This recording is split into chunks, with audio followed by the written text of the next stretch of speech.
Good morning. We hope everyone is well today. I'm Amber Ham. I'm the Training and Outreach Coordinator with Kentucky Spin, and we're so happy that you all have joined us for the My IEP Learning the Basics during our Transition Tuesday hour.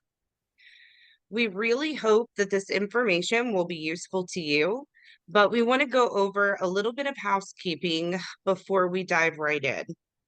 On your Zoom dashboard, you should see a Q&A box or question and answers, as well as a chat box. You can enter questions or comments in either, and we will have some time set aside close to the end of the presentation to answer those. Real-time captions are available here in the Zoom session by clicking on the closed caption button and selecting Show Subtitles to view the captions.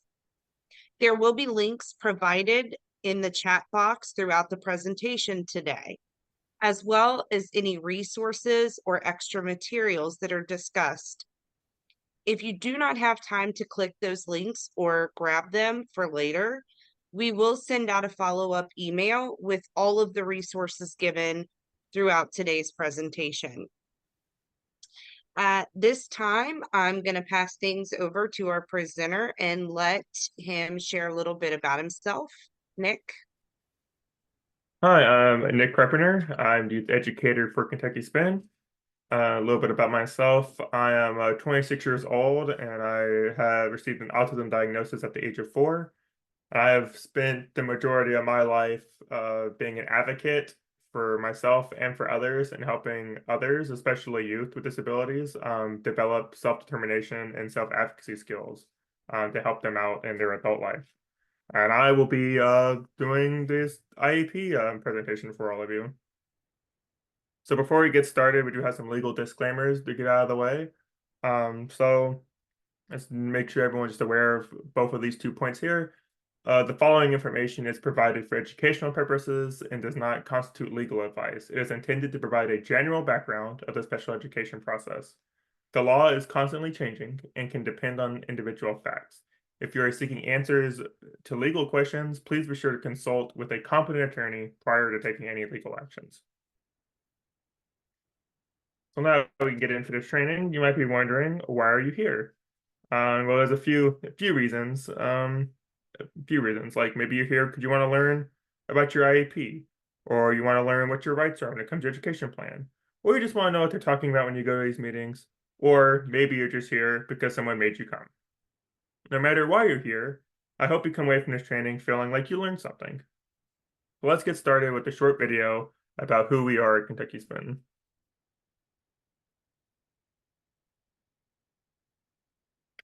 Kentucky Special Parent Involvement Network. Kentucky Spin Parent Center provides families with the knowledge, skills, information, and support they need to obtain improved services for their children. Informed family professional education leads to improved family professional partnerships. Teamwork equals success. Kentucky Spin Parent Center is Kentucky's parent training and information, PTI, center funded by the U.S. Department of Education, meaning we are able to offer our services to families and youth free of charge. There's nothing more powerful than knowing your state parent and training information center. Before the United States had laws about special education, schools were allowed to deny services to students who had disabilities. Most students with disabilities had to stay home and receive little to no education at all. There were very few families who could afford it. The families that had the option of sending their children away to facilities that specialized in education for students with disabilities would later find out that most of these facilities were more of a place to keep persons with disabilities out of the public eye than an actual place for education. This is when parents and advocates became very vocal and lobbied Congress to provide civil rights, including educational services for students with disabilities. This is when the Individuals with Disabilities Education Act, or IDEA for short, came to be a law and changed the world for the American children and youth with disabilities. Wow. At Kentucky Spin, you can learn about things like Individuals with Disabilities Education Act, IDEA, free appropriate public education, FAPE, or transition, and much more. And what that means for you. Where parents and youth are taught their educational rights and responsibilities. Through hard work, training, resources, and support, we help our families and youth to become better advocates and self-advocates, in turn, offering them better outcomes and opportunities for success.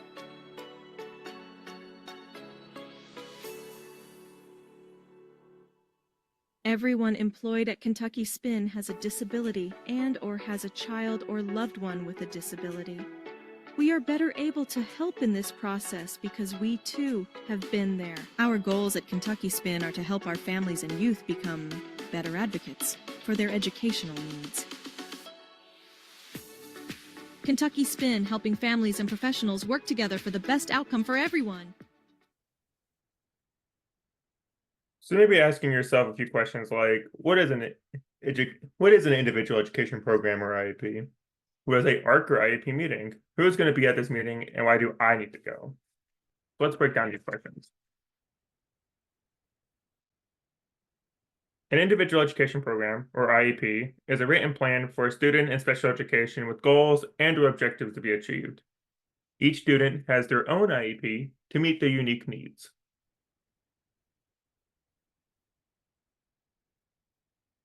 Now here we have a image of a GPS, and this is like an analogy that we like to use when it comes to explaining what an IEP is.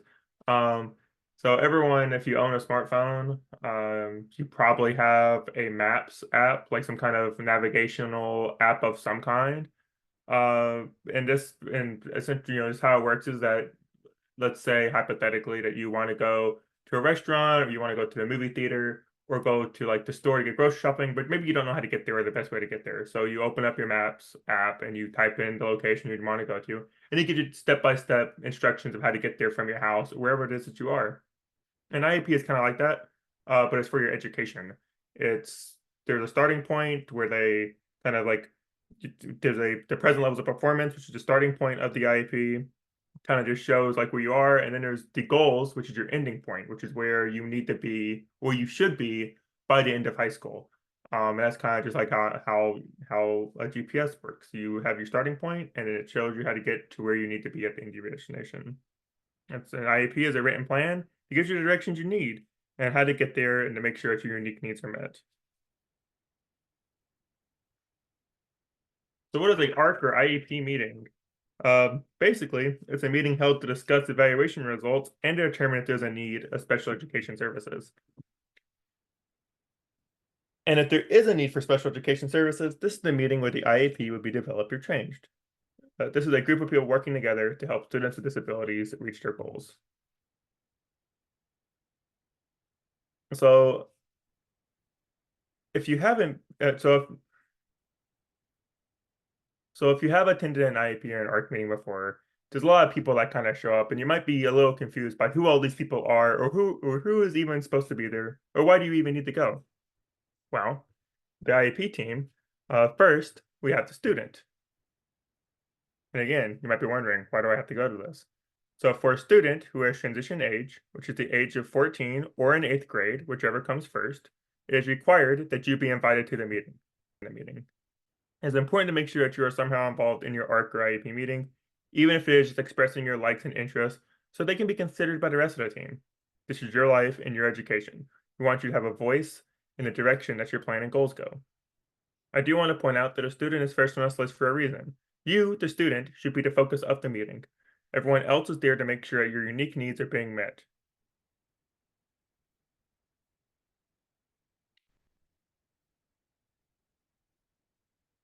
The next person is the public agency rep, or PAR for short. This is just a representative from the school who knows about the school's resources and has the authority to commit or expand them. Resource may be time and money. The person who fills this role is normally a principal or assistant principal. Sometimes it will be someone from the Special Education Administration Office, or it can even be someone from the guidance office. The next person we have is a case manager, or teacher of record. This is a teacher who is licensed in the area of your disability or suspected disability. Sometimes it can also be the speech-language pathologist. If you don't know who your case manager is, this would be a great question to ask one of your teachers. Your case manager may work more with your teachers than directly with you, but this person is supposed to be an expert on you and your disability, so it's important to your education that you know who is in this role. Then we have the general education teacher. So general education just means programs that are available to all students. The only time that a general education teacher does not have to be there is if you are never in the general education environment. We also have someone who can describe what testing results mean and provide strategies on how to best instruct a student with disabilities. And finally, we have the parent. If the student is less than 18, or if the parent has been appointed as guardian, they also get to be involved. It's also important to know that the law provides a list of people who can serve in the role of the parent. So you may be someone who has a parent with a different title other than parent. So now you've made it to the meeting and you're around the table. What are you going to talk about? Well, here, people at the table are going to be talking about your strengths and weaknesses. And we have a short video here to help you get comfortable with talking about those strengths and weaknesses. Good hands. Okay, the missing piece, I'm guessing. Oh my god, that must be what we're looking for, the missing piece of the map. But the problem is, there's nothing here. What do you mean there's nothing there? It's a map, just like I said. It's a map of Jumanji. Cartography, What's that? the study of maps. It was one of Professor Oberon's skills. Yes, that's right. Oh, so you can't see this, but I can? The characters we chose, we all have certain skills. So there's got to be a way to access our... Oh! What'd you just do? Strengths. Fearless. Climbing. Speed. Boomerang. Smoldering intensity. What just happened? You just smoldered. Weakness. None? How'd you do that? Left pec. Strengths, karate, tai chi, aikido, dance fighting. Dance fighting? Is that even a thing? Weakness, venom. Seriously. Paleontology, what does that even mean? Study of fossils, I think?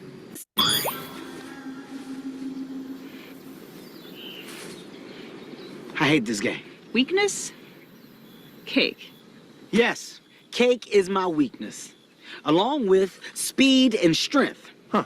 Strength is my weakness.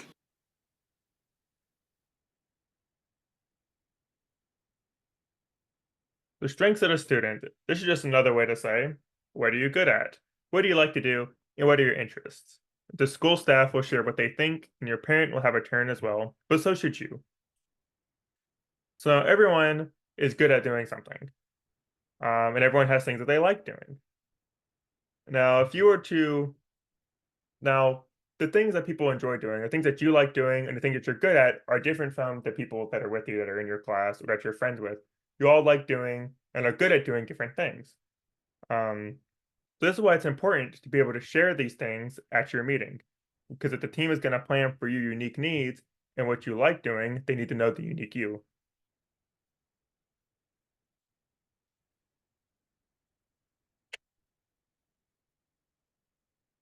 Present level of performance. Present level of performance is a section that tells what you're currently able to do when we are talking about both academic skills and functional skills. Remember, the present level of performance is the starting point of our IEP. This goes back to the GPS analogy. This is where you are now at the beginning. Academic skills are your skills in reading, math, and writing, but it can also include some other areas. This is like your typical education stuff, the stuff you're doing in school, your school classes, your subjects. This is where and how well you are at doing certain subjects. This is where your academic skills come in. Functional skills include information about your physical skills, personal care skills, independent living skills, and social and emotional adjustment. Functional skills, this is the stuff that you're really going to carry with you outside of school and into your adult life when you're done with school, after college or high school or wherever. This is the stuff that's really going to hold with you. This is things like, are you able to fill out like a job application on your own? Can you make your own food? Like, are you able to provide food for yourself? Are you able to work a job on your own without assistance? How much support do you need with your just through daily living? Those are your functional skills. This section should give us a good picture of what you're able to do well what you're working on, and what you're unable to do. It's important to understand that in this section of your IEP, that there is a statement of how the skills you're lacking affect your progress and involvement in the general education. Concerns are another topic that the ARC or IEP will cover, and really it will be the focus of most of the IEP meeting. And it's important that the team look at the concerns of the school staff, the parent, and even the student. But if you were to be asked what your concerns were for the first time at your case conference, you'd likely have a hard time coming up with what they were and sharing them on the spot. I know I have trouble with just coming up with things on the spot and being able to answer questions like that. So we at Kentucky Spin have come up with a great tool for you to use when thinking through your concerns. When thinking about your concerns about school, ask yourself this question. If there was anything that we, the IEP team, could fix for you at school, what would it be and how would we do it? So let's break this down. So with this presentation, there is a handout. This is a handout that comes with it. This worksheet, concerns worksheet, and you can kind of choose this to list concerns that you may have at school. So for some of you, concerns might be how well you're doing in math or how well you are at reading. And the example on the page, I will tell you a story about a young man named David.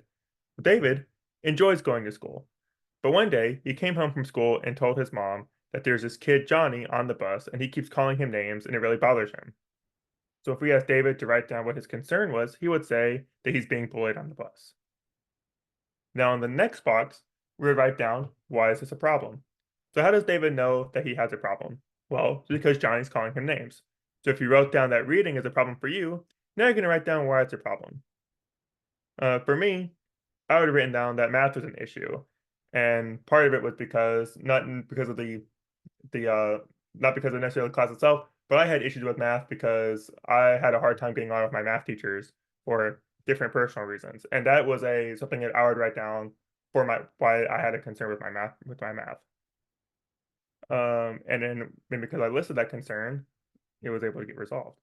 But maybe you struggle with paying attention or with some of your behaviors at school. These are just some ideas to write down here. Make sure that you have this in writing to take with you to an IEP meeting to help you focus on your concerns and to keep you on track. In the last box, I want you to really think about your concern and then pretend that I had a magic wand. How would you want me to fix your concern? Now, I can't promise you that the IEP team will be able to fix your concern the way you would want it fixed every time, but I want you to know how important it is that you share your ideas with the IEP team. At your meeting, the school staff will share reports. These reports are important because they will provide the information needed so that the team can plan to meet your unique needs when it comes to your academic and functional performance at school.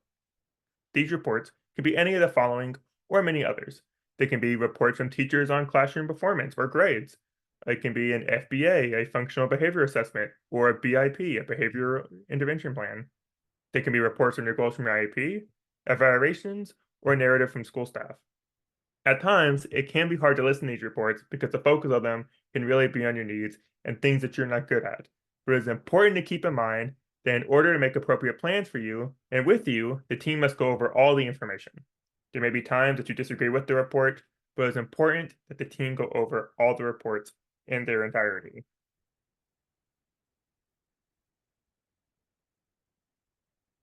So goals. Let's dive into goals now. So we're going to cover, why do you have goals? Why are goals important? And are your goals measurable?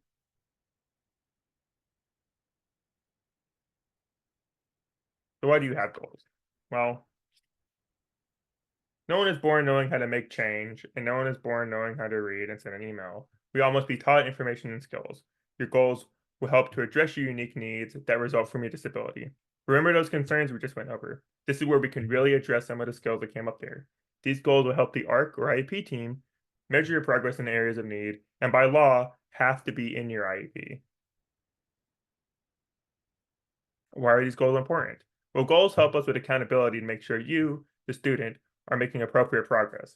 If you are not reaching your goal, the IEP team needs to meet again and work together to come up with a different plan to help you reach your goal.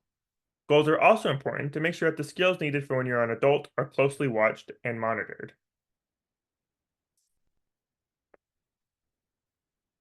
So are your goals measurable? To be honest, this is one of the hardest areas on an IEP. There are lots of adults that struggle with how to write measurable goals, so let's keep this simple. To measure is to do something. If I wanted to find out how much you weighed, I would have you stand on a scale. If I wanted to see how far someone could jump, I would measure their jump. So to measure something, I have to do something.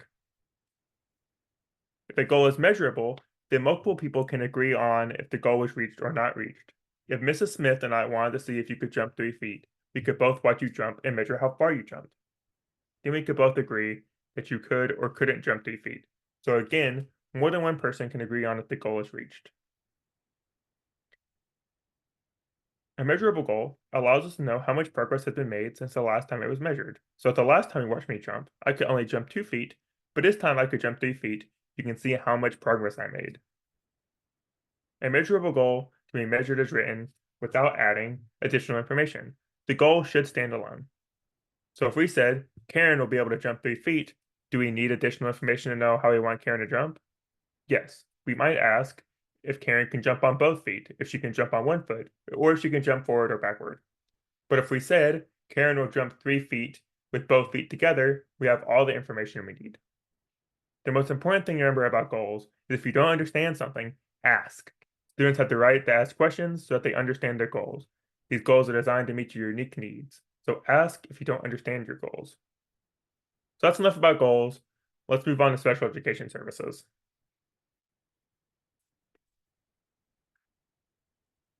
Next, we're going to cover what is a LRE, what are related services, and what is the difference between accommodations and modifications. So LRE is an acronym for least restrictive environment. The ARC or IEP team always decides where the student should be placed. The ARC or IEP team always decides where the student should be placed to receive an appropriate education. But the law says that this placement must allow the student to be educated with non-disabled peers to the greatest extent appropriate for the student, regardless of the student's disability. So what this is really talking about is where the student receives instruction. Are you in a general education room, or are you in a resource room? Maybe you're a student who can't go to school, so it's at home. LRE is all about where. It's also important to know that placement is not an all or nothing thing either. You can spend time in all of these settings during the day, or maybe just one of them. So let's talk about an example. Steve is a high school student who has a reading disability and needs an IEP to meet his unique needs. He spends all of his day in general education classes, and in a few of the classes, there's a special education teacher there to help meet his unique needs. So this is like something like maybe Steve's just really bad at taking notes because of his reading disability. So there might be a special education teacher in the classroom to help write down notes and make sure that he's getting the notes that he needs, or maybe helping translate the information coming out into an easier way for Steve to be able to read and understand it. In this other example, we have Alex, who is a middle school student who has autism. Alex spends most of his day in a separate classroom so that the school can meet his unique needs. But he does go to PE and eats lunch with other students who do not have disabilities. Both these students have school days that look very different because the ARC or IEP team has made an IEP for them that met their unique needs. Your day may look different from your friends as well, but remember, it was created for you to meet your unique needs. What are related services? Well, these are services that you, the student, need to benefit from special education. So these could be things like counseling services.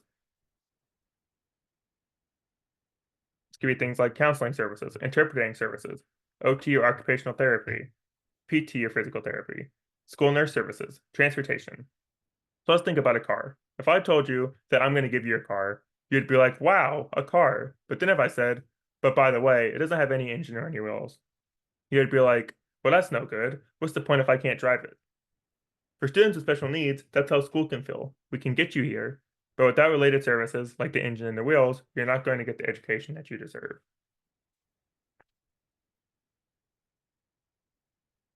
Now we're going to talk about what the difference between accommodations and modifications.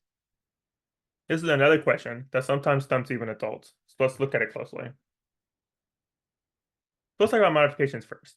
To modify something means to make changes to it. When we're talking about modifications at school, we're talking about when a teacher changes what they're teaching or changes what the student is expected to learn. So let's talk about video games. If I play a video game, clearly we have no time limit or another level. And when you start the game, it will never end. I would need to modify or change the settings. You wouldn't want to play a game that you don't have a chance of beating. So in school, if a teacher gives a class a worksheet of multiplication problems and then gives me a worksheet of addition problems, that would be a modification. That's not the same level of work. So for a video game, I need a modification to my settings. A modification means to change what a teacher is teaching or how complex it is to meet a student's unique needs. So a modification, again, means to change it. Accommodations. Let's look at accommodations now. So back to the video game. Remember that never-ending game scene? Well, now it has a time limit, but I'm still having problems with it never changing levels. Accommodations are changes in the way a teacher provides instruction or changes how the student can respond. So with accommodations, students with disabilities are able to learn and show what they know. In a classroom, a student may need accommodations, such as extended time, a calculator, audiobooks, a scribe, access to a computer, or a student may be tested in a small group by themselves.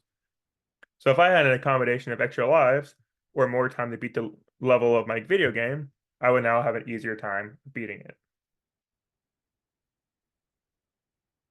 So now I'm gonna go over. I'm gonna have Kelly and Davis join me for a quick game of accommodation and modification. I'm going to give them a scenario, and they're going to tell me if it is an accommodation or a modification.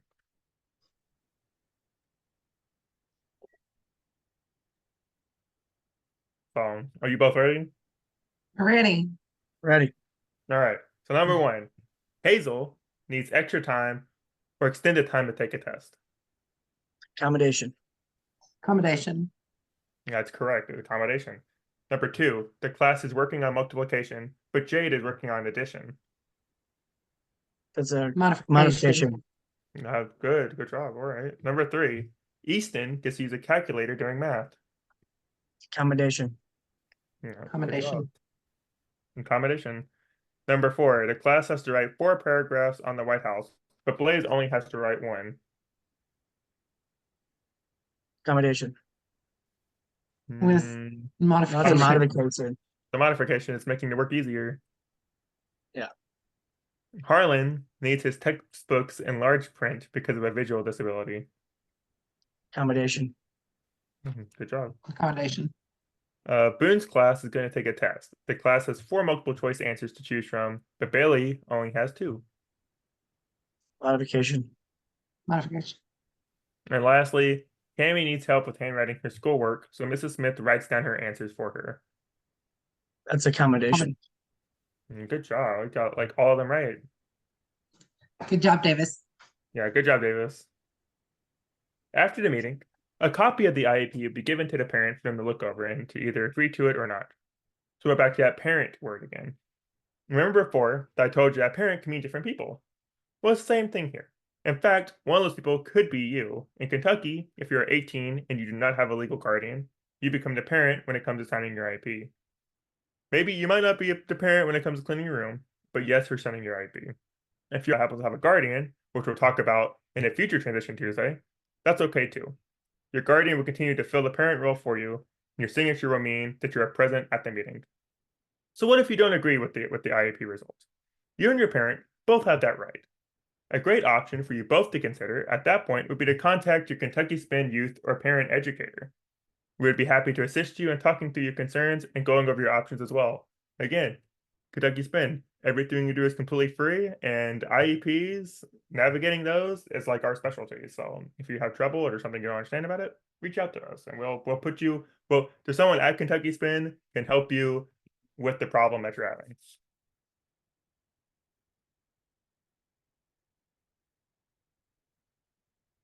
Now, questions. If you have any questions, you can reach out. You can either call us with the numbers here on the screen, or you can send us an email. We have various methods of communication for you to contact us. And please, if you when you're finished with this presentation, if you wouldn't mind clicking the link or scanning the QR code there on the right to complete our evaluation, because it helps us out know what we've been doing good or things that we can improve on. And at But this time, Nick, I just want to mention a few upcoming transition Tuesdays that we are going to be having in the next couple months. October 22nd of 2024 is going to be on supported decision making. And we would ask that you join our guest, Laura Butler from HDI, as she explains supported decision making and how to use it to make your own decisions. And then November 19th, 2024, it will be over guardianship. And we ask that you join us as well as PNA to learn about guardianship alternatives and what guardianship actually means and how it might impact the student's life. And that will be presented by Camille Collins and Stephanie Willis.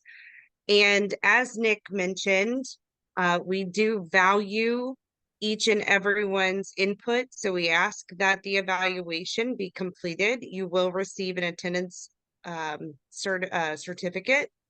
And we want to make sure that the information that we're putting out is meaningful to each and every individual across the state of Kentucky. Let us know what you really enjoyed.